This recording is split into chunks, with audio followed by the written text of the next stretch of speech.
안녕하세요. 아무튼 책장입니다. 오늘은 이상의 날개 같이 읽어보겠습니다. 이 작품은 1936년 9월 잡지 조강 11호에 발표되었고요. 스스로 경제활동을 하지 못한 작가의 의식이 반영되어 일제강점기의 무력한 지식인의 분열된 자아를 다뤘습니다. 작품 읽어보겠습니다. 날개. 박제가 되어버린 천재를 아시오. 나는 유쾌하오. 이런 때 연애까지가 유쾌하오. 육신이 흐느적흐느적하도록 피로했을 때만 정신이 은화처럼 맑소. 니코틴이 내 횃배 앓는 뱃속으로 스미면 머릿속에 을에 백지가 준비되는 법이오. 그 위에다 나는 위트와 파라독스를 바둑 포석처럼 늘어놓소. 가공할 상식의 병이오. 나는 또 여인과 생활을 설계하오. 연애 기법에마저 서먹서먹해진 지성의 극치를 흘깃 좀 들여다본 일이 있는, 말하자면 일종의 정신분일자, 즉 정신이 제멋대로 노는 사람 말이오. 이런 여인의 반, 그것은 온갖 것의 반이오. 반만을 영수하는 생활을 설계한다는 말이오. 그런 생활 속에 한 발만 들여놓고 흡사 두 개의 태양처럼 마주 쳐다보면서 낄낄거리는 것이오. 나는 아마 어지간히 인생의 재행, 즉 일체의 행위가 싱거워서 견딜 수가 없게끔 되고 그만둔 모양이오. 굿바이. 굿바이. 그대는 이따금 그대가 제일 싫어하는 음식을 탐식하는 아이러니를 실천해보는 것도 놓을 것 같소. 위트와 파라독스와. 그대 자신을 위조하는 것도 할 만한 일이오. 그대의 작품은 한 번도 본 일이 없는 기성품에 의하여 차라리 경편하고, 즉 가뜩하여 쓰기에 손쉽고 편하고 고매하리다. 19세기는 될 수 있거든 봉쇄하여 버리오. 도스토예프스키 정신이란 자칫하면 낭비일 것 같소. 위고를 불란서의 빵 한 조각이라고는 누가 그랬는지 지당한 말인 듯 싶소. 그러나 인생 혹은 그 모형에 있어서 디테일 때문에 속는다거나 해서야 되겠소. 화를 보지 마오. 부디 그대께 고하는 것이니. 테이프가 끊어지면 피가 나오. 상체기도 머지않아 완치될 줄 믿소. 굿바이. 감정은 어떤 포즈, 그 포즈의 원소만을 지적하는 것이 아닌지 나도 모르겠소. 그 포즈가 부동 자세에까지 고도화될 때 감정은 딱 공급을 정지합니다. 나는 내 비범한 발육을 회고하여 세상을 보는 안목을 규정하였소.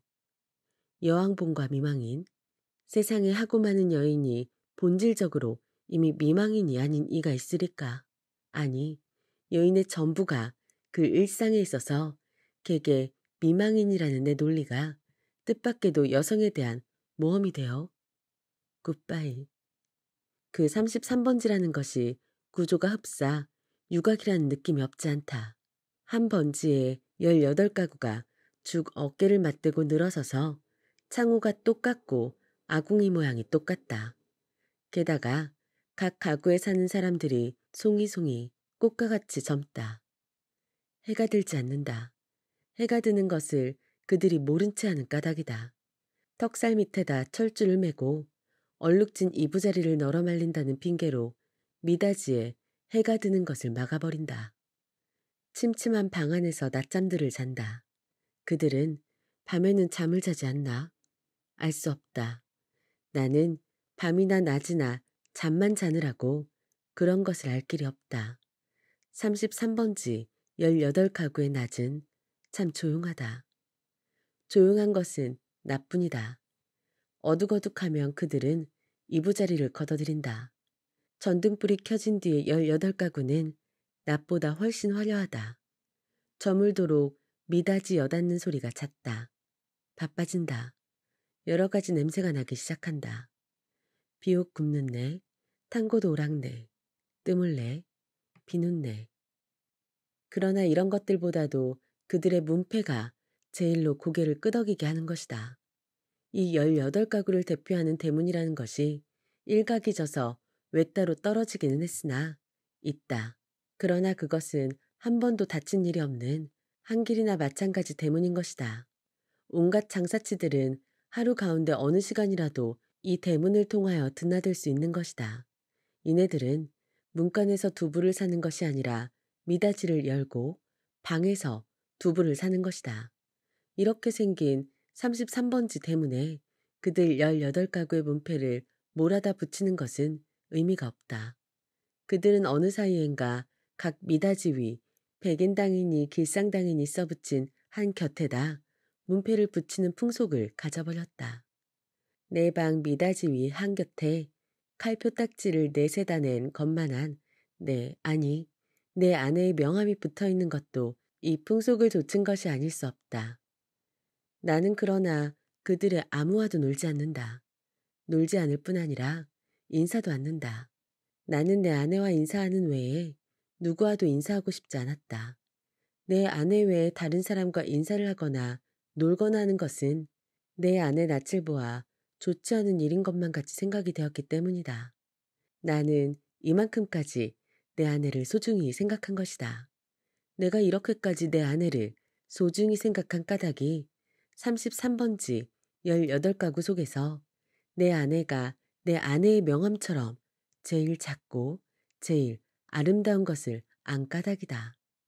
18가구의 각기 빌어들은 송이송이 꽃들 가운데서도 내 아내가 특히 아름다운 한떨기의 꽃으로 이 함석 지붕 및 볕 안 드는 지역에서 어디까지든지 찬란하였다. 따라서 그런 한떨기 꽃을 지키고 아니 그 꽃에 매달려서 사는 나라는 존재가 도무지 형언할 수 없는 거북살스러운 존재가 아닐 수 없었던 것은 물론이다. 나는 어디까지든지 내 방이 집이 아니다. 집은 없다. 내 방이 마음에 들었다. 방 안의 기온은 내 체온을 위하여 쾌적하였고 방 안의 침침한 정도가 또한 내 알력을 위하여 쾌적하였다. 나는 내 방 이상의 서늘한 방도 또 따뜻한 방도 희망하지 않았다. 이 이상으로 밝거나 이 이상으로 아늑한 방은 원하지 않았다. 내 방은 나 하나를 위하여 요만한 정도를 꾸준히 지키는 것 같아 늘 내 방에 감사하였고 나는 또 이런 방을 위하여 이 세상에 태어난 것만 같아서 즐거웠다.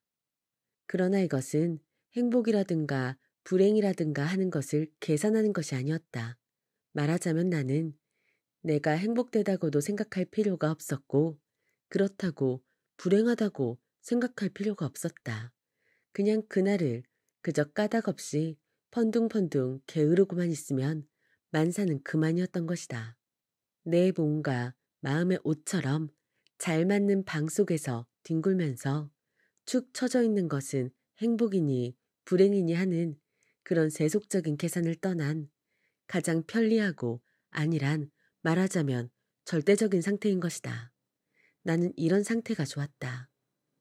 이 절대적인 내 방은 대문간에서 세어서 똑 7째 칸이다. 럭키 세븐의 뜻이 없지 않다. 나는 이 7이라는 숫자를 훈장처럼 사랑하였다. 이런 이 방이 가운데 장지로 말미암아 2칸으로 나뉘어 있었다는 그것이 내 운명의 상징이었다는 것을 누가 알랴. 아랫방은 그래도 해가 든다. 아침결에 책보만한 해가 들었다가 오후에 손수건만해지면서 나가버린다. 해가 영영 들지 않는 윗방이 즉 내 방인 것은 말할 것도 없다. 이렇게 볕 드는 방이 아내 방이요 볕 안 드는 방이 내 방이요 하고 아내와 나 둘 중에 누가 정했는지 나는 기억하지 못한다. 그러나 나에게는 불평이 없다. 아내가 외출만 하면 나는 얼른 아랫방으로 와서 그 동쪽으로 난 들창을 열어놓고 열어놓으면 들이비치는 햇살이 아내의 화장대를 비춰 가지각색 병들이 아롱이지면서 찬란하게 빛나고 이렇게 빛나는 것들을 보는 것은 다시 없는 내 오락이다. 나는 조그만 돋보기를 꺼내가지고 아내만이 사용하는 지리가미를 꺼내가지고 그을려 가면서 불장난을 하고 논다. 평행광선을 굴절시켜서 한 초점에 모아가지고 그 초점이 따끈따끈해지다가 마지막에는 종이를 그을리기 시작하고 가느다란 연기를 내면서 드디어 구멍을 뚫어 놓는 데까지 이르는 그 얼마 안 되는 동안에 초조한 맛이 죽고 싶을 만큼 내게는 재미있었다. 이 장난이 실증이 나면 나는 또 아내의 손잡이 거울을 가지고 여러 가지로 논다. 거울이란 제 얼굴을 비칠 때만 실용품이다. 그 외의 경우에는 도무지 장난감인 것이다. 이 장난도 곧 실증이 난다. 나의 유희심은 유체적인 데서 정신적인 데로 비약한다. 나는 거울을 내던지고 아내의 화장대 앞으로 가까이 가서 나란히 늘어놓인 그 가지각색의 화장품 병들을 들여다본다. 그것들은 세상의 무엇보다도 매력적이다. 나는 그 중에 하나만을 골라서 가만히 마개를 빼고 병구멍을 내 코에 가져다 대고 숨죽이듯이 가벼운 호흡을 하여 본다. 이국적인 센슈얼한 향기가 폐로 스며들면 나는 저절로 스르르 감기는 내 눈을 느낀다. 확실히 아내의 최치의 파편이다. 나는 도로 병마개를 맞고 생각해 본다. 아내의 어느 부분에서 요 냄새가 났던가를. 그러나 그것은 분명하지 않다. 왜? 아내의 채취는 여기 늘어섰는 가지각색 향기의 합계일 것이니까. 아내의 방은 늘 화려하였다. 내 방이 벽에 못 한 개 꽂히지 않은 소박한 것인 반대로 아내의 방에는 천장 밑으로 쫙 돌려 못이 박혔고 못마다 화려한 아내의 치마와 저고리가 걸렸다. 여러 가지 무늬가 보기 좋다. 나는 그 여러 조각의 치마에서 늘 아내의 동체와 그 동체가 될 수 있는 여러 가지 포즈를 연상하고 연상하면서 내 마음은 늘 점잖지 못하다. 그렇건만 나에게는 옷이 없었다. 아내는 내게 옷을 주지 않았다. 입고 있는 골덴 양복 한 벌이 내 자리옷이었고 통상복과 나들이 옷을 겸한 것이었다.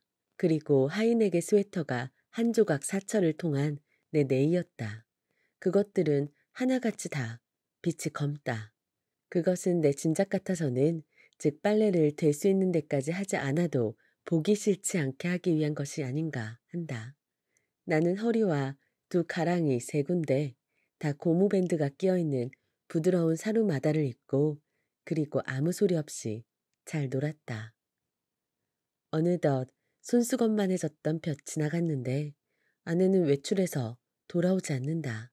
나는 요만이라도 좀 피곤하였고 또 아내가 돌아오기 전에 내 방으로 가 있어야 될 것을 생각하고 그만 내 방으로 건너간다. 내 방은 침침하다. 나는 이불을 뒤집어 쓰고 낮잠을 잔다. 한 번도 거둔 일이 없는 내 이부자리는 내 몸뚱이의 일부분처럼 내게는 참 반갑다. 잠은 잘 오는 적도 있다. 그러나 또 전신이 까짟까짟하면서 영 잠이 오지 않는 적도 있다. 그런 때는 아무 제목으로나 제목을 하나 골라서 연구하였다. 나는 내 좀 축축한 이불 속에서 참 여러 가지 발명도 하였고 논문도 많이 썼다. 시도 많이 지었다. 그러나 그것들은 내가 잠이 드는 것과 동시에 내 방에 담겨서 철철 넘치는 그 흐느흐느한 공기에 다 비누처럼 풀어져서 온데간데 없고 한잠 자고 깨인 나는 속이 무명 헝겊이나 메밀 껍질로 띵띵 찬 한 덩어리 베개와도 같은 한 벌 신경이었을 뿐이고 하였다. 그렇기에 나는 빈대가 무엇보다도 싫었다. 그러나 내 방에서는 겨울에도 몇 마리의 빈대가 끊이지 않고 나왔다. 내게 근심이 있었다면 오직 이 빈대를 미워하는 근심일 것이다. 나는 빈대에게 물려서 가려운 자리를 피가 나도록 긁었다. 쓰라리다. 그것은 그윽한 쾌감에 틀림없었다. 나는 홍곤히 잠이 든다. 나는 그러나 그런 이불 속의 사색 생활에서도 적극적인 것을 궁리하는 법이 없다. 내게는 그럴 필요가 대체 없었다. 만일 내가 그런 좀 적극적인 것을 궁리해내었을 경우에 나는 반드시 내 아내와 의논하여야 할 것이고 그러면 반드시 나는 아내에게 꾸지람을 들을 것이고 나는 꾸지람이 무서웠다느니 보다는 성가셨다. 내가 제법 한 사람의 사회인의 자격으로 일을 해보는 것도 아내에게 사설 듣는 것도 나는 가장 게으른 동물처럼 게으른 것이 좋았다. 될 수만 있으면 이 무의미한 인간의 탈을 벗어버리고도 싶었다. 나에게는 인간 사회가 스스러웠다. 생활이 스스러웠다. 모두가 서먹서먹할 뿐이었다. 아내는 하루에 2번 세수를 한다. 나는 하루에 1번도 세수를 하지 않는다. 나는 밤중 3시나 4시쯤 해서 변소에 갔다. 달이 밝은 밤에는 한참씩 마당에 우두커니 섰다가 들어오곤 한다. 그러니까 나는 이 18가구의 아무와도 얼굴이 마주치는 일이 거의 없다. 그러면서도 나는 이 18가구의 젊은 여인의 얼굴들을 거반 다 기억하고 있었다. 그들은 하나같이 내 아내만 못하였다. 11시쯤 해서 하는 아내의 첫 번 세수는 좀 간단하다. 그러나 저녁 7시쯤 해서 하는 2번째 세수는 손이 많이 간다. 아내는 낮에보다도 밤에 더 좋고 깨끗한 옷을 입는다. 그리고 낮에도 외출하고 밤에도 외출하였다. 아내에게 직업이 있었던가? 나는 아내의 직업이 무엇인지 알 수 없다. 만일 아내에게 직업이 없었다면 같이 직업이 없는 나처럼 외출할 필요가 생기지 않을 것인데. 아내는 외출한다. 외출할 뿐만 아니라 내객이 많다. 아내에게 내객이 많은 날은 나는 온종일 내 방에서 이불을 쓰고 누워 있어야만 된다. 불장난도 못한다. 화장품 냄새도 못 맡는다. 그런 날은 나는 의식적으로 우울해하였다. 그러면 아내는 나에게 돈을 준다. 50전짜리 은화다. 나는 그것이 좋았다. 그러나 그것을 무엇에 써야 옳은지 몰라서 늘 머리맡에 던져두고 한 것이 어느 결에 모여서 꽤 많아졌다. 어느 날 이것을 본 아내는 금고처럼 생긴 벙어리를 사다 준다. 나는 한 푼씩 한 푼씩 그 속에 넣고 열쇠는 아내가 가져갔다. 그 후에도 나는 더러 은화를 그 벙어리에 넣은 것을 기억한다. 그리고 나는 게을렀다. 얼마 후 아내의 머리 쪽에 보지 못했던 눈깔잠이 하나 여드름처럼 돋았던 것은 바로 그 금고형 벙어리의 무게가 가벼워졌다는 증거일까? 그러나 나는 드디어 머리맡에 놓았던 그 벙어리에 손을 대지 않고 말았다. 내 게으름은 그런 것에 내 주의를 환기시키기도 싫었다. 아내에게 내객이 있는 날은 이불 속으로 암만 깊이 들어가도 비 오는 날만큼 잠이 잘 오지 않았다.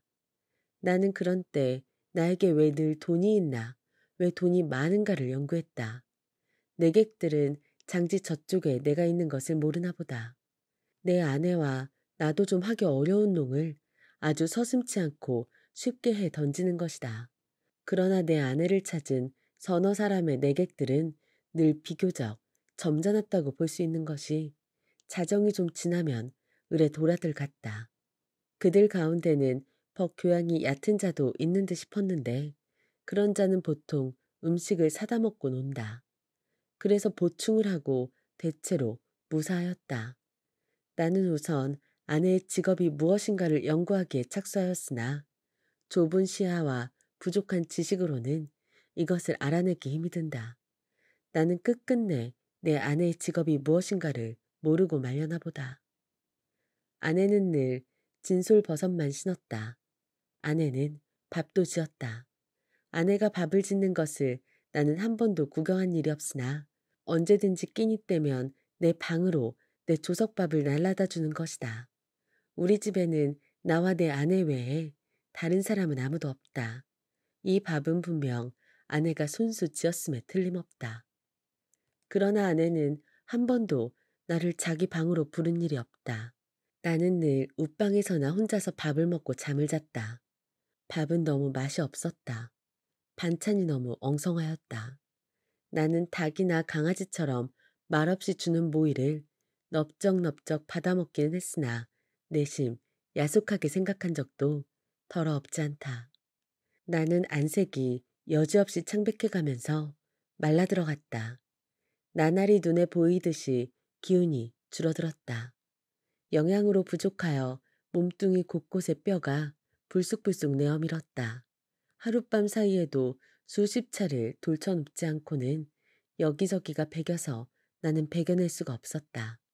그렇기 때문에 나는 내 이불 속에서 아내가 늘 흔히 쓸 수 있는 저 돈의 출처를 탐색해내는 일변 장지 틈으로 새어나오는 아랫방의 음성은 무엇인가를 간단히 연구하였다. 나는 잠이 잘 안 왔다. 깨달았다. 아내가 쓰는 그 돈은 내게는 다만 실없는 사람들로밖에 보이지 않는 까닭모를 내객들이 놓고 가는 것이 틀림없으리라는 것을 깨달았다. 그러나 왜 그들 내객은 돈을 놓고 가나? 왜 내 아내는 그 돈을 받아야 되나? 하는 예의관념이 내게는 도무지 알 수 없는 것이었다. 그것은 그저 예의에 지나지 않는 것일까? 그렇지 않으면 혹 무슨 대가일까? 보수일까? 내 아내가 그들의 눈에는 동정을 받아야 할 만한 가엾은 인물로 보였던가? 이런 것들을 생각하노라면 으레 내 머리는 그냥 혼란하여 버리고 하였다. 잠들기 전에 획득했다는 결론이 오직 불쾌하다는 것뿐이었으면서도 나는 그런 것을 아내에게 물어보거나 한 일이 참 한 번도 없다. 그것은 대체 귀찮기도 하려니와 한잠 자고 일어나는 나는 사뭇 딴 사람처럼 이것도 저것도 다 깨끗이 잊어버리고 그만두는 까닭이다. 내객들이 돌아가고 혹 외출해서 돌아오고 하면 아내는 간편한 것으로 옷을 바꿔 입고 내 방으로 나를 찾아온다. 그리고 이불을 들치고 내 귀에는 영 생동생동한 몇 마디 말로 나를 위로하려 든다. 나는 조소도 고소도 홍소도 아닌 웃음을 얼굴에 띠고 아내의 아름다운 얼굴을 쳐다본다. 아내는 방글에 웃는다. 그러나 그 얼굴에 떠도는 일말의 애수를 나는 놓치지 않는다. 아내는 능히 내가 배고파하는 것을 눈치챌 것이다. 그러나 아랫방에서 먹고 남은 음식을 나에게 줄여들지는 않는다.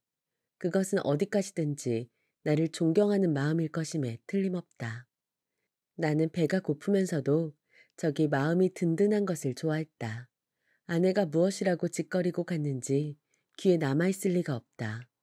다만 내 머리맡에 아내가 놓고 간 은화가 전등불에 흐릿하게 빛나고 있을 뿐이다. 고 금고형 벙어리 속에 은화가 얼마만큼이나 모였을까? 나는 그러나 그것을 쳐들어보지 않았다.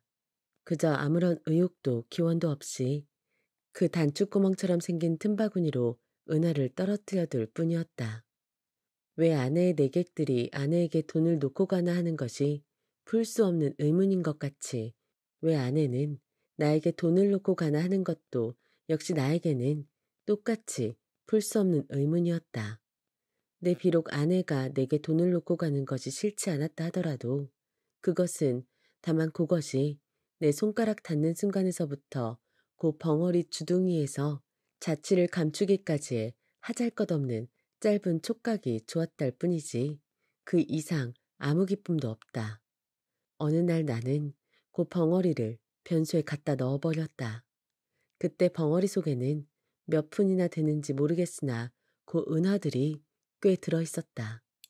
나는 내가 지구 위에 살며 내가 이렇게 살고 있는 지구가 질풍실내의 속력으로 광대무변의 공간을 달리고 있다는 것을 생각했을 때 참 허망하였다. 나는 이렇게 부지런한 지구 위에서는 현기증도 날 것 같고 해서 한시바삐 내려버리고 싶었다. 이불 속에서 이런 생각을 하고 난 뒤에는 나는 그 은화를 그 벙어리에 넣고 하는 것조차 귀찮아졌다. 나는 아내가 손수 벙어리를 사용하였으면 하고 생각하였다. 벙어리도 돈도 사실은 아내에게만 필요한 것이지 내게는 애초부터 의미가 전혀 없는 것이었으니까 될 수만 있으면 그 벙어리를 아내는 아내 방으로 가져갔으면 하고 기다렸다. 그러나 아내는 가져가지 않았다. 나는 내가 아내 방으로 가져다 둘까 하고 생각하여 보았으나 그 즈음에는 아내의 내객이 워낙 많아서 내가 아내 방에 가볼 기회가 도무지 없었다. 그래서 나는 하는 수 없이 변소에 갖다 집어 넣어버리고 만 것이다. 나는 서글픈 마음으로 아내의 꾸지람을 기다렸다. 그러나 아내는 끝내 아무 말도 하지 않았을 뿐 아니라 여전히 돈은 돈대로 머리맡에 놓고 가지 않나. 내 머리맡에는 어느덧 은화가 꽤 많이 모였다. 내객이 아내에게 돈을 놓고 가는 것이나 아내가 내게 돈을 놓고 가는 것이나 일종의 쾌감, 그 외에 다른 아무런 이유도 없는 것이 아닐까 하는 것을 나는 또 이불 속에서 연구하기 시작하였다. 쾌감이라면 어떤 종류의 쾌감일까를 계속하여 연구하였다. 그러나 그것은 이불 속의 연구로는 알 길이 없었다. 쾌감, 쾌감 하고 나는 뜻밖에도 이 문제에 대해서만 흥미를 느꼈다. 아내는 물론 나를 늘 감금하여 두다시피 하여 왔다. 내게 불평이 있을 리 없다. 그런 중에도 나는 그 쾌감이라는 것의 유무를 체험하고 싶었다. 나는 아내의 밤 외출 틈을 타서 밖으로 나왔다.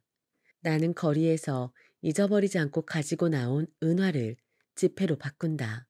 5원이나 된다. 그것을 주머니에 넣고 나는 목적지를 잃어버리기 위하여 얼마든지 거리를 쏘다녔다. 오래간만에 보는 거리는 거의 경이에 가까울 만큼 내 신경을 흥분시키지 않고는 마지 않았다. 나는 금시에 피곤하여 버렸다. 그러나 나는 참았다. 그리고 밤이 이슥하도록 까닭을 잃어버린 채 이 거리 저 거리로 지향 없이 헤매었다. 돈은 물론 한 푼도 쓰지 않았다. 돈을 쓸 아무 엄두도 나서지 않았다. 나는 벌써 돈을 쓰는 기능을 완전히 상실한 것 같았다. 나는 과연 피로를 이 이상 견디기가 어려웠다. 나는 가까스로 내 집을 찾았다. 나는 내 방을 가려면 아내 방을 통과하지 않으면 안 될 것을 알고 아내에게 내객이 있나 없나를 걱정하면서 미닫이 앞에서 좀 거북살스럽게 기침을 한번 했더니 이것은 참 또 너무도 암상스럽게 미닫이가 열리면서 아내 얼굴과 그 등 뒤에 낯설은 남자의 얼굴이 이쪽을 내다보는 것이다. 나는 벼랑간 내어 쏟아지는 불빛에 눈이 부셔서 좀 머뭇머뭇했다. 나는 아내의 눈초리를 못 본 것은 아니다. 그러나 나는 모른 체 하는 수밖에 없었다. 왜? 나는 어쨌든 아내의 방을 통과하지 아니하면 안 되니까. 나는 이불을 뒤집었었다. 무엇보다도 다리가 아파서 견딜 수가 없었다. 이불 속에서는 가슴이 울렁거리면서 암만 해도 까무러칠 것 같았다. 걸을 때는 몰랐더니 숨이 차다. 등에 식은땀이 쭉 내배인다. 나는 외출한 것을 후회하였다. 이런 피로를 잊고 어서 잠이 들었으면 좋았다. 한참 잘 자고 싶었다. 얼마 동안이나 비스듬히 엎드려 있었더니 차츰차츰 뚝딱거리는 가슴 동계가 가라앉는다. 그만해도 우선 살 것 같았다. 나는 몸을 들쳐 반드시 천장을 향하여 눕고 쭉 다리를 뻗었다. 그러나 나는 또다시 가슴의 동계를 피할 수 없게 되었다. 아랫방에서 아내와 그 남자의 내 귀에도 들리지 않을 만큼 낮은 목소리로 소곤거리는 기척이 장지 틈으로 전하여 왔던 것이다. 청각을 더 예민하게 하기 위해 나는 눈을 떴다. 그리고 숨을 죽였다.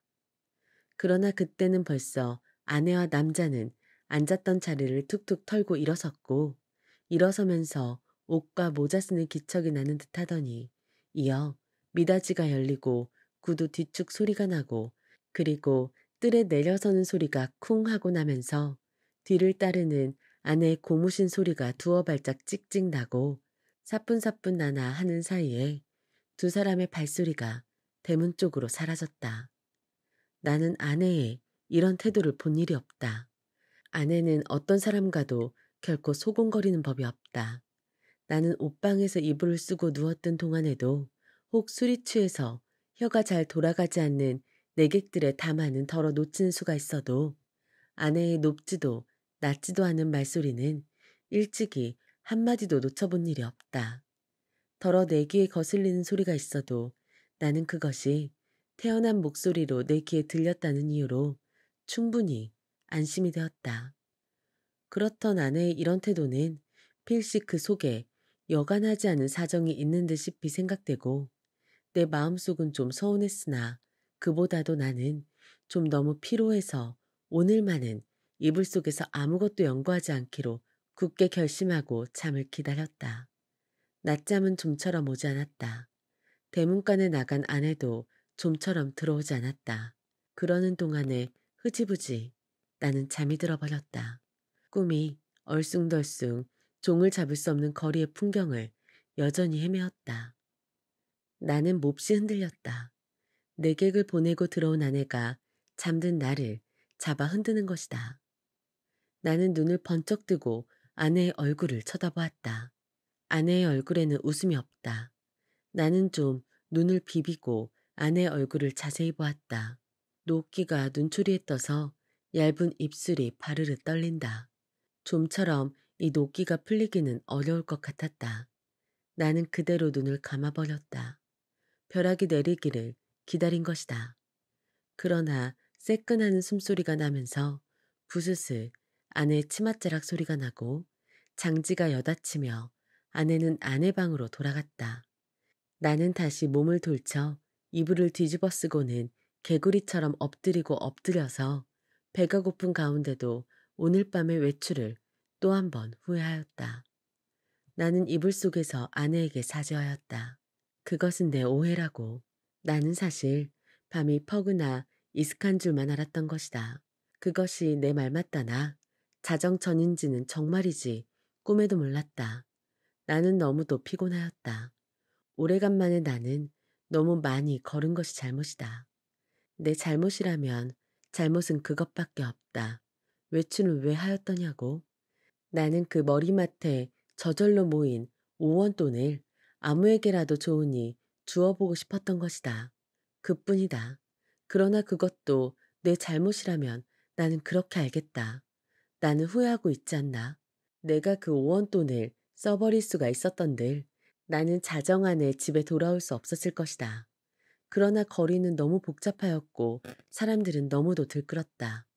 나는 어느 사람을 붙들고 그 5원 돈을 내어 주어야 할지 갈피를 잡을 수가 없었다. 그러는 동안에 나는 여지없이 피곤해버리고 말았던 것이다. 나는 무엇보다도 좀 쉬고 싶었다. 눕고 싶었다. 그래서 나는 하는 수 없이 집으로 돌아온 것이다. 내 짐작 같아서는 밤이 어지간히 늦은 줄만 알았는데 그것이 불행히도 자정 전이었다는 것은 참 안 된 일이다. 미안한 일이다. 나는 얼마든지 사죄하여도 좋다. 그러나 종시 아내의 오해를 풀지 못하였다 하면 내가 이렇게까지 사죄하는 보람은 그럼 어디 있나. 한심하였다. 1시간 동안을 나는 이렇게 조조하게 굴지 않으면 안 되었다.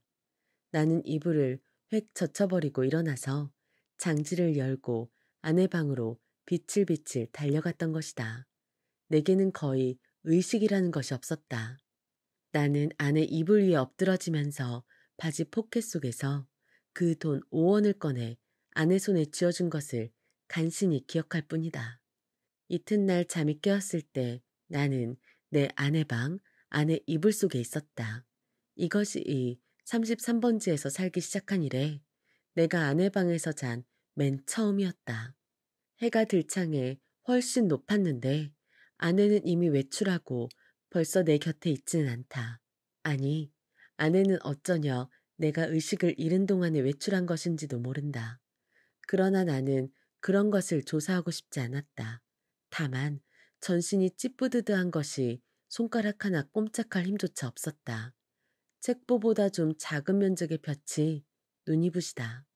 그 속에서 수없이 먼지가 흡사 미생물처럼 난무하다. 코가 콱 막히는 것 같다. 나는 다시 눈을 감고 이불을 푹 뒤집어 쓰고 낮잠을 자기에 착수하였다. 그러나 코를 스치는 아내의 체치는 꽤 도발적이었다.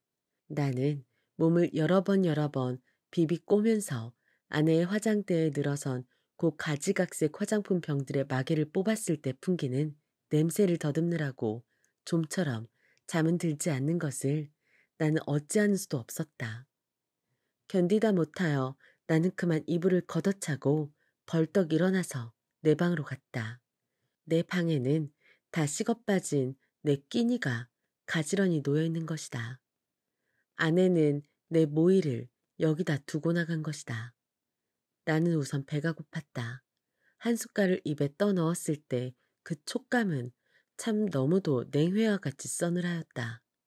나는 숟갈을 놓고 내 이불 속으로 들어갔다. 하룻밤을 비웠던 내 이부자리는 여전히 반갑게 나를 맞아준다.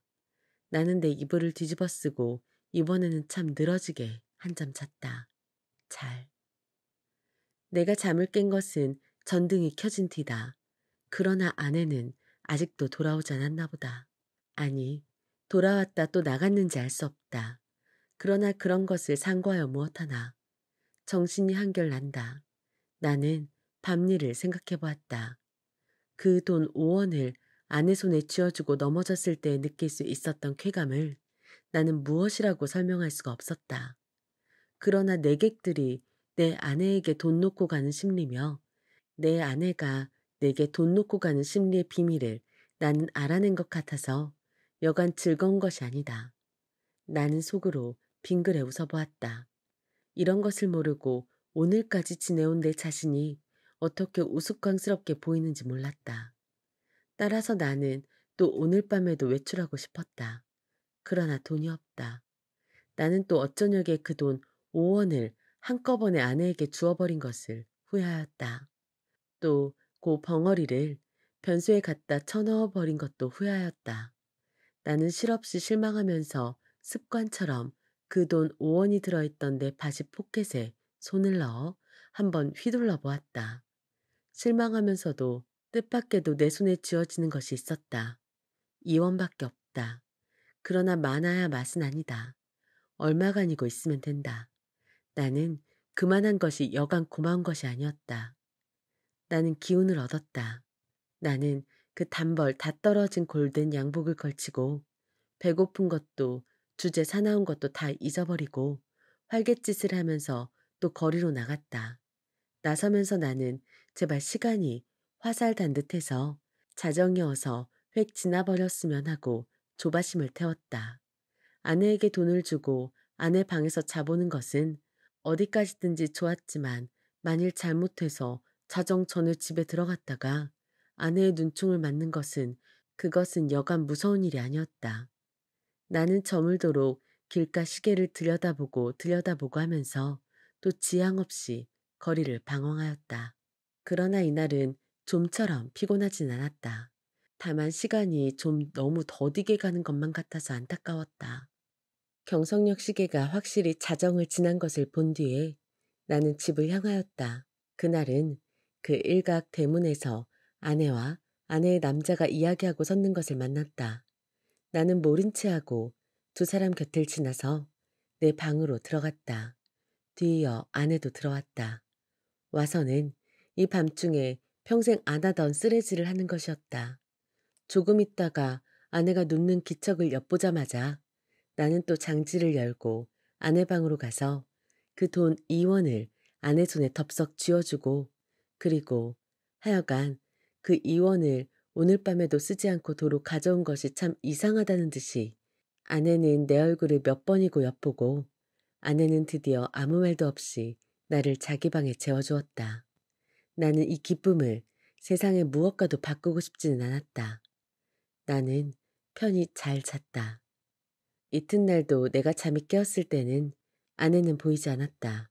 나는 또 내 방으로 가서 피곤한 몸이 낮잠을 잤다. 내가 아내에게 흔들려 깨었을 때는 역시 불이 들어온 뒤였다. 아내는 자기 방으로 나를 오라는 것이다. 이런 일은 또 처음이다. 아내는 끊임없이 얼굴에 미소를 띠고 내 팔을 이끄는 것이다. 나는 이런 아내의 태도 이면에 앵간치 않은 음모가 숨어있지는 않은가 하고 저기 불안을 느끼지 않을 수 없었다. 나는 아내의 하자는 대로 아내의 방으로 끌려갔다. 아내 방에는 저녁 밥상이 조촐하게 차려져 있는 것이다. 생각하여 보면 나는 이틀을 굶었다. 나는 지금 배고픈 것까지도 긴가민가 잊어버리고 얼음얼음 하던 차다. 나는 생각하였다. 이 최후의 만찬을 먹고 나자마자 벼락이 내려도 나는 차라리 후회하지 않을 것을. 사실 나는 인간 세상이 너무나 심심해서 못 견디겠던 차다. 모든 것이 성가시고 귀찮았으나 그러나 불의의 재난이라는 것은 즐겁다. 나는 마음을 턱 놓고 조용히 아내와 마주 이 해괴한 저녁밥을 먹었다. 우리 부부는 이야기하는 법이 없었다. 밥을 먹은 뒤에도 나는 말이 없이 부스스 일어나서 내 방으로 건너가 버렸다. 아내는 나를 붙잡지 않았다. 나는 벽에 기대어 앉아서 담배를 한 대 피워물고 그리고 벼락이 떨어질 테거든 어서 떨어져라 하고 기다렸다. 5분, 10분. 그러나 벼락은 내리지 않았다. 긴장이 차츰 풀어지기 시작한다. 나는 어느덧 오늘 밤에도 외출할 것을 생각하고 있었다. 돈이 있었으면 하고 생각하고 있었다. 그러나 돈은 확실히 없다. 오늘은 외출하여도 나중에 올 무슨 기쁨이 있나? 내 앞이 그저 아득하였다. 나는 화가 나서 이불을 뒤집어 쓰고 이리 뒹굴 저리 뒹굴 굴렀다. 금시 먹은 밥이 목으로 자꾸 치밀어 올라온다. 메스꺼웠다. 하늘에서 얼마라도 좋으니 왜 지폐가 소낙비처럼 퍼붓지 않나? 그것이 그저 한없이 야속하고 슬펐다. 나는 이렇게 밖에 돈을 구하는 아무런 방법도 알지 못했다. 나는 이불 속에서 좀 울었나 보다. 왜 없느냐면서. 그랬더니 아내가 또 내 방에를 왔다. 나는 깜짝 놀라 아마 이제서야 벼락이 내리려나 보다 하고 숨을 죽이고 두꺼비 모양으로 엎드려 있었다. 그러나 떨어진 입을 새어나오는 아내의 말소리는 참 부드러웠다. 정다웠다. 아내는 내가 왜 우는지를 안다는 것이다. 돈이 없어서 그러는 게 아니란다. 나는 실없이 깜짝 놀랐다. 어떻게 사람 속을 환하게 들여다보는고 해서 나는 한편으로 슬그머니 겁도 안 나는 것은 아니었으나 저렇게 말하는 것을 보면 아마 내게 돈을 줄 생각이 있나 보다. 만일 그렇다면 오죽이나 좋은 일일까. 나는 이불 속에 똘똘 말린 채 고개도 들지 않고 아내의 다음 거동을 기다리고 있으니까 예쏘 하고 내 머리맡에 내려뜨리는 것은 그 가뿐한 음향으로 보아 지폐에 틀림없었다. 그리고 내 귀에다 대고 오늘을랑 어제보다도 늦게 돌아와도 좋다고 속삭이는 것이다. 그것은 어렵지 않다. 우선 그 돈이 무엇보다도 고맙고 반가웠다. 어쨌든 나섰다. 나는 좀 야맹증이다. 그래서 될 수 있는 대로 밝은 거리로 돌아다니기로 했다. 그리고는 경성역 1, 2등 대합실 한곁 티룸 루메를 들렸다. 그것은 내게는 큰 발견이었다. 거기는 우선 아무도 아는 사람이 안 온다. 설사 왔다가도 곧 돌아가니까 좋다. 나는 날마다 여기 와서 시간을 보내리라 속으로 생각하여 두었다. 제일 여기 시계가 어느 시계보다도 정확하리라는 것이 좋았다. 섣불리 서툰 시계를 보고 그것을 믿고 시간 전에 집에 돌아갔다가 큰 코를 다쳐서는 안 된다. 나는 한 복스에 아무것도 없는 것과 마주 앉아서 잘 끓은 커피를 마셨다. 총총한 가운데 여객들은 그래도 한 잔 커피가 즐거운가 보다. 얼른 마시고 뭘 좀 생각하는 것 같이 담벼락도 좀 쳐다보고 하다가 곧 나가버린다. 서글프다.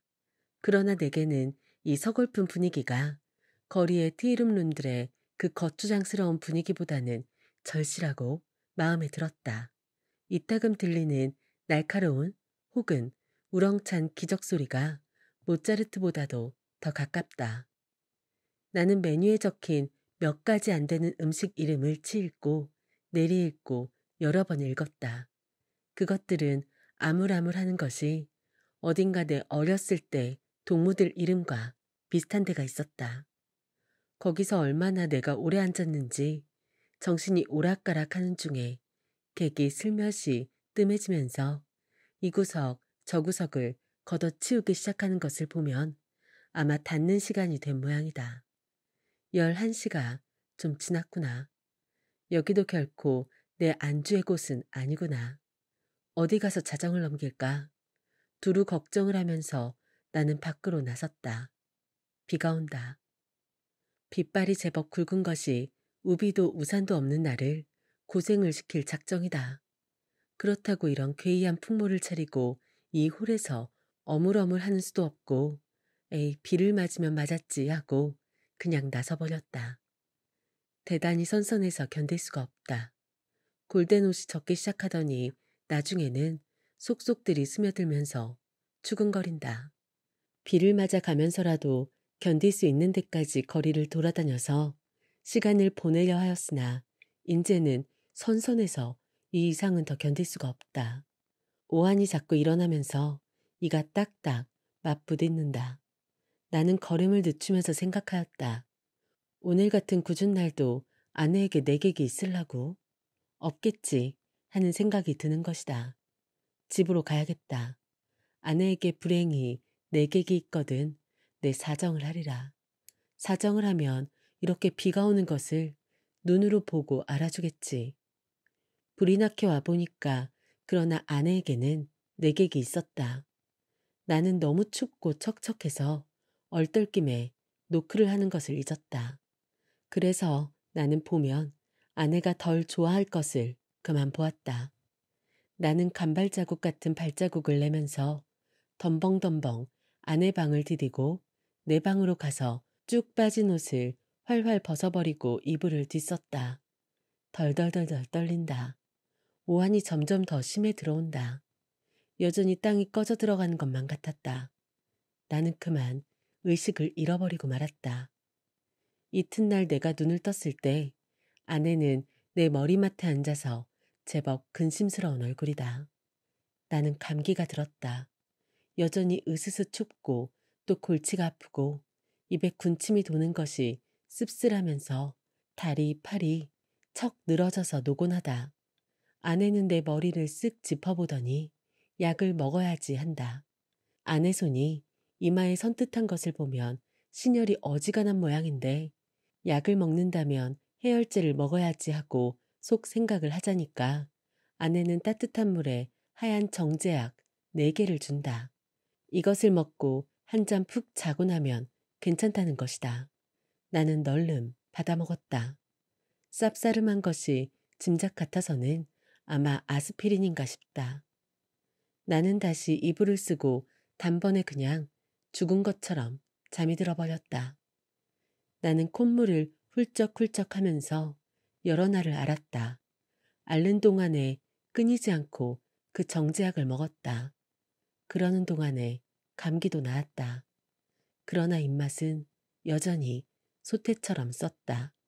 나는 차츰 또 외출하고 싶은 생각이 났다. 그러나 아내는 나더러 외출하지 말라고 이르는 것이다. 이 약을 날마다 먹고 그리고 가만히 누워 있으라는 것이다. 공연히 외출을 하다가 이렇게 감기가 들어서 저를 고생시키는 게 아니란다. 그도 그렇다. 그럼 외출을 하지 않겠다고 맹세하고 그 약을 연복하여 몸을 좀 보해보리라고 난 생각했다. 나는 날마다 이불을 뒤집어 쓰고 밤이나 낮이나 잤다. 유난스럽게 밤이나 낮이나 졸려서 견딜 수가 없는 것이다. 나는 이렇게 잠이 자꾸만 오는 것은 내가 몸이 훨씬 튼튼해진 증거라고 굳게 믿었다. 나는 아마 한 달이나 이렇게 지냈나 보다. 내 머리와 수염이 좀 너무 자라서 후투해서 견딜 수가 없어서 내 거울을 좀 보리라고 아내가 외출한 틈을 타서 나는 아내 방으로 가서 아내의 화장대 앞에 앉아보았다. 상당하다. 수염과 머리가 참 상당하였다. 오늘은 이발을 좀 하리라고 생각하고 겸사겸사 그 화장품 병들 마개를 뽑고 이것저것 맡아보았다. 한동안 잊어버렸던 향기 가운데서는 몸이 베베 꼬일 것 같은 채취가 전해 나왔다. 나는 아내의 이름을 속으로만 한번 불러보았다. 연심이 하고 오래간만에 돋보기 장난도 하였다. 거울 장난도 하였다. 창에 든 볕이 여간 따뜻한 것이 아니었다. 생각하면 5월이 아니냐. 나는 커다랗게 기지개를 한번 켜보고 안에 베개를 내려베고 벌떡 자빠져서는 이렇게도 편안하고 즐거운 세월을 하느님께 흠씬 자랑해주고 싶었다. 나는 참 세상에 아무 것과도 교섭을 가지지 않는다. 하느님도 아마 나를 칭찬할 수도 처벌할 수도 없는 것 같다. 그러나 다음 순간 실로 세상에도 이상스러운 것이 눈에 띄었다. 그것은 최면약 아달린갑이었다. 나는 그것을 아내의 화장대 밑에서 발견하고 그것이 흡사 아스피린처럼 생겼다고 느꼈다. 나는 그것을 열어보았다. 꼭 4개가 비었다. 나는 오늘 아침에 4개의 아스피린을 먹은 것을 기억하고 있었다. 나는 잤다. 어제도 그제도 그끄제도. 나는 졸려서 견딜 수가 없었다. 나는 감기가 다 나았는데도 아내는 내게 아스피린을 주었다. 내가 잠이 든 동안에 이웃에 불이 난 일이 있다. 그때에도 나는 자느라고 몰랐다. 이렇게 나는 잤다. 나는 아스피린으로 알고 그럼 한 달 동안을 두고 아달린을 먹어온 것이다. 이것은 좀 너무 심하다. 벼랑간 아뜩하더니 하마터면 나는 까무러칠 뻔했다. 나는 그 아달린을 주머니에 넣고 집을 나섰다. 그리고 산을 찾아 올라갔다. 인간 세상에 아무것도 보기가 싫었던 것이다. 걸으면서 나는 아무쪼록 아내에게 관계되는 일은 일체 생각하지 않도록 노력하였다. 길에서 까무러치기 쉬우니까다. 나는 어디라도 양지가 바른 자리를 하나 골라 자리를 잡아가지고 서서히 아내에 관하여서 연구할 작정이었다. 나는 길가의 돌장판, 구경도 못한 진개나리꽃, 종달새, 돌멩이도 새끼를 까는 이야기, 이런 것만 생각하였다. 다행히 길가에서 나는 졸도하지 않았다. 거기는 벤치가 있었다. 나는 거기 정자하고 그리고 그 아스피린과 아달린에 관해 연구하였다. 그러나 머리가 도무지 혼란하여 생각이 체계를 이루지 않는다. 단 5분이 못 가서 나는 그만 귀찮은 생각이 번쩍 들면서 심술이 났다. 나는 주머니에서 가지고 온 아달린을 꺼내 남은 6개를 한꺼번에 질겅질겅 씹어 먹어버렸다. 맛이 익살맞다. 그리고 나서 나는 그 벤치 위에 가로 기다랗게 누웠다. 무슨 생각으로 내가 그따위 짓을 했나 알 수가 없다. 그저 그러고 싶었다. 나는 개서 그냥 깊이 잠이 들었다. 잠결에도 바위 틈으로 흐르는 물소리가 졸졸하고 언제까지나 귀에 어렴풋이 들려왔다. 내가 잠을 깨었을 때는 날이 환히 밝은 뒤다. 나는 거기서 일주야를 잔 것이다. 풍경이 그냥 노랗게 보인다. 그 속에서도 나는 번개처럼 아스피린과 아달린이 생각났다. 아스피린, 아달린, 아스피린, 아달린, 마르크, 말사스, 마루두스, 아스피린, 아달린. 아내는 한 달 동안 아달린을 아스피린이라고 속이고 내게 먹였다.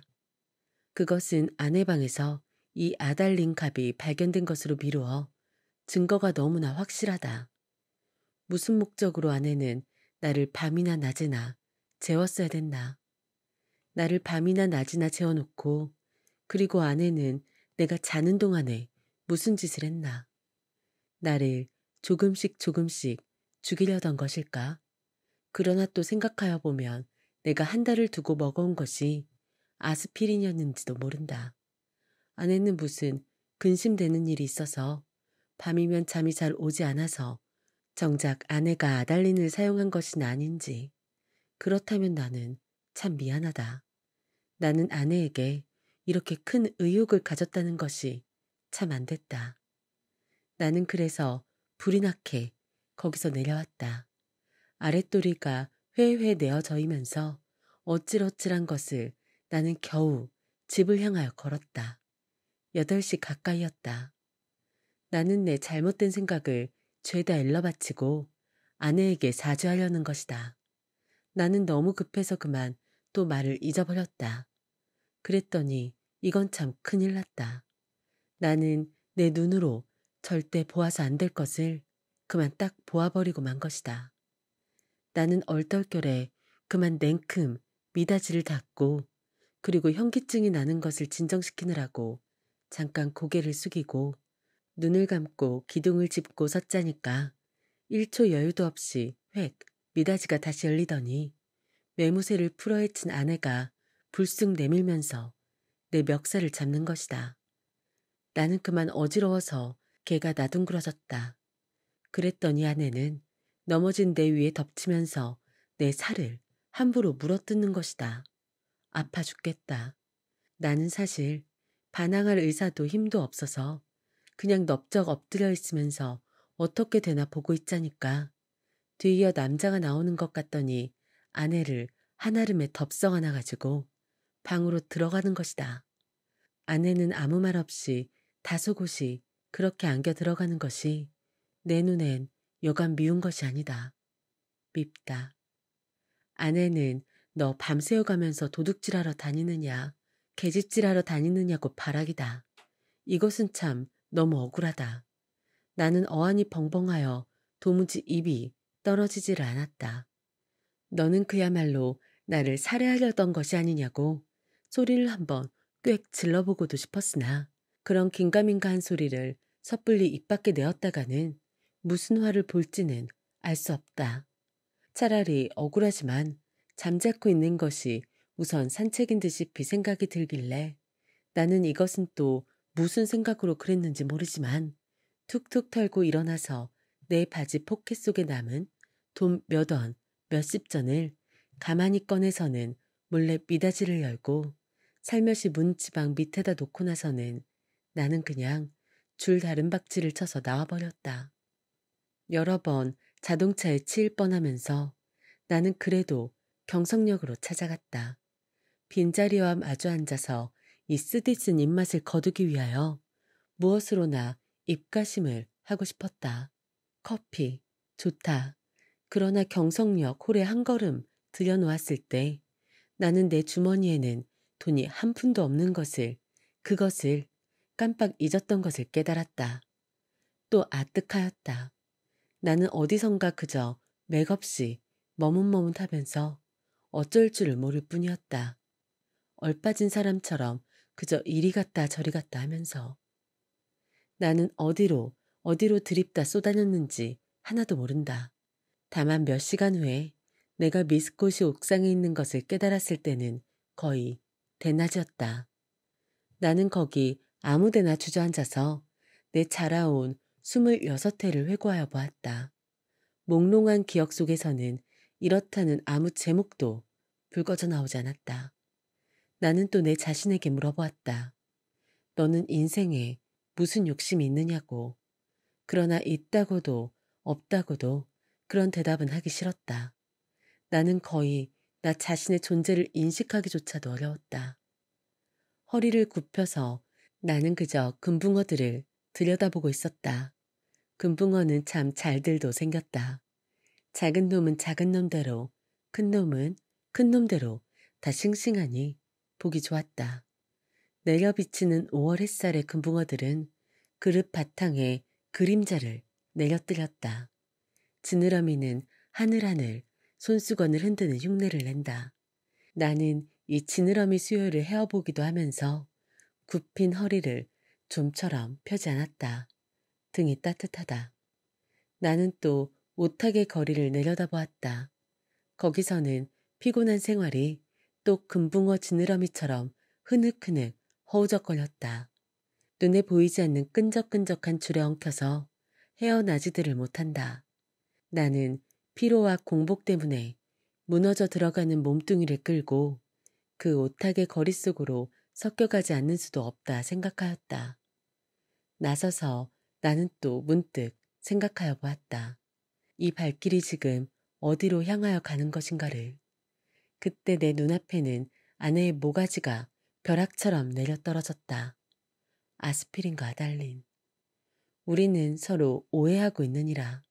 설마 아내가 아스피린 대신에 아달린의 정량을 나에게 먹여왔을까? 나는 그것을 믿을 수는 없다.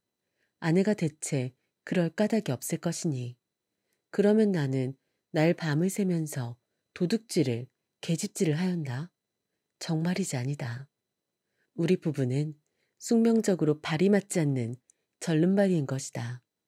내나 아내나 제 거동에 로직을 붙일 필요는 없다.